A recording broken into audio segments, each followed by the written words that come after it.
आपले मेन कार्यकर्ता बॉट दादा आपण इकडं फिनिश घेतला. आणि आता इकडं दुसरं पण आपले मेन जोडीदार म्हणजे ते बॉट त्याला आपण डबल इकडं फिनिश घेतला. आणि इकडं टावरवर चढाया तर तर आपली पावर नवीन आले त्याच्यामुळे यूज करून पाहा म्हणा. ती यूज केली इकडं वर गेलो. काय झालं काय नाही कॅन्सल करला पण माझ्या तेवढे घात स्प्रे पडला.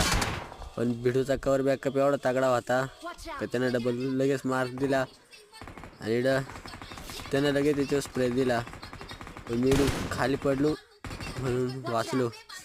तो पळताना दिसला त्याच्यावर भरपूर स्प्रे 1-2 गोळी तिथे लागली आणि त्या कवरला गेला.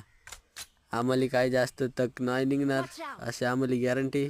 भिडूचा मार्क भिडू काय नाही काढ गाडी आणि काढली जावा आणि ह्या दोघं एक गाडीत आणि तो पुढं.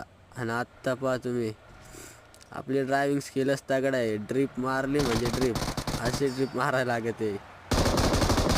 माझी भिडू काही M249 होती म्हणून काही तो थांबायचं नाव नव्हतं घेत आणि त्याचे काही P90 वरून हाणलेली M249 तर इकडं मला डॅमेज पडला.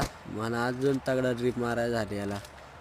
ते चांगली ड्रिप मारली डायरेक्ट घराघर ड्रिप मारली. मागून मला जास्त हेल्प केली म्हणा उतरून पहा. उतरलो जे स्टेल की आपल्या हातात होती पण म्हणतवर एक मॉलीत पण त्यानं मला P90 घेतला. पण मग त्या मॉलीनं फिनिश झाला. इकडं त्याची गलती होती. आपला भिडूचा कवर बॅकअप तगडा होता. इकडं भिडू हानीच होता पण तो मॅच दिला चिंगरवून म्हणून मी यायला